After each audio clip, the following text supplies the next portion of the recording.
you don't know what you're talking about. If you said that in this video or you're about to, yes, you'd be correct.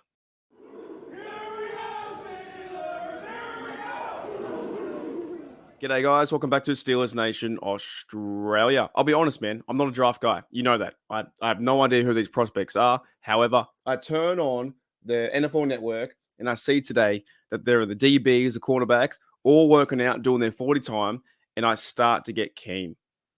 I get heaps keen. And I start to think, okay, the Steelers need a cornerback.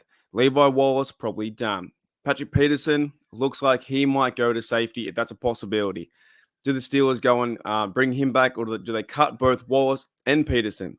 Corey Trice coming up into the mix, but still needs to show us how to play football, like on the NFL stage, not just in college. Got hurt. Steelers at cornerback is a big issue, and I know the Pittsburgh Steelers should go after center or build their own line. But I start watching the guys do DB in the vertical jumps, in the 40 dashes. And I'm like, man, this is pretty cool. Until, though, however, I fell asleep. I was watching it, super tired from work today, and I laid down, and I'm listening to Rich Eisen and Daniel Jeremiah talk about football or relax, because this stuff goes forever. Like some of these combine things go for a very long time. You see him jump like 12 feet, and you're like, that's amazing, right? It's like people call it like underwear Olympics or whatever. They're in their underwear, they run around crazy, trying to improve their draft stock. And I'm like, yeah, it's pretty fun. It's pretty fun. But if you were to say in the comments you have no idea what you're talking about, you'd be correct. However, I do want to talk about one player though.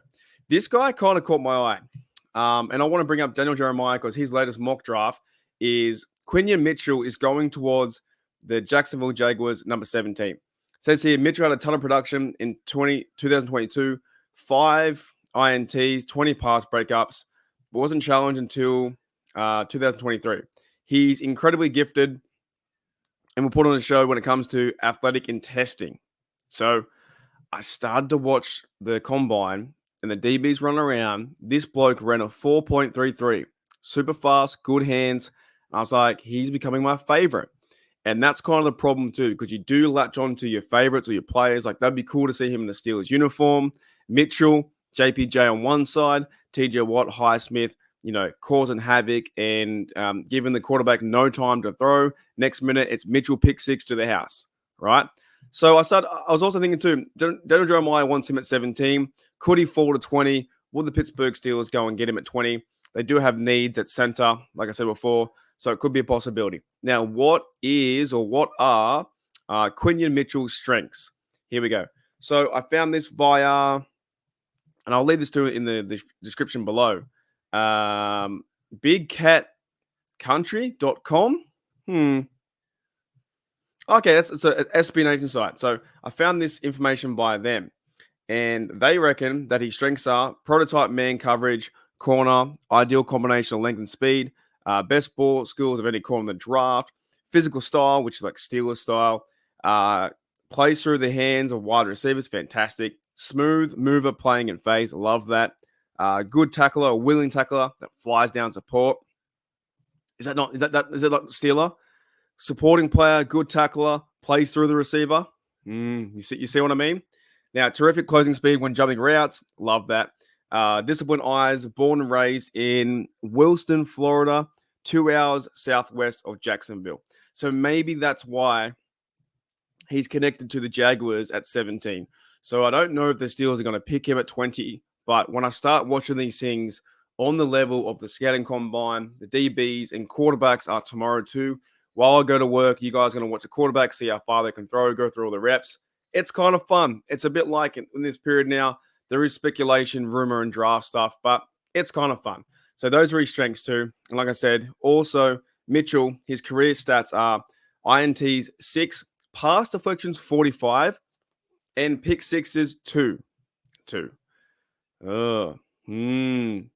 Not bad, right? For what we had with JBJ and then Wallace, if you were to feed him there at 20, if he falls that far, don't know if he will or not, but if he does, could you imagine the Steelers had JPJ one side on a 5-year contract and Mitchell on the other on a 5-year contract? Just saying, could be a possibility. Anyways, guys, that's me for today. I wanted to bring that up. That is Mitchell and the possibility going to the Steelers. The combine's pretty fun. I'm not going to lie. It's pretty fun to watch.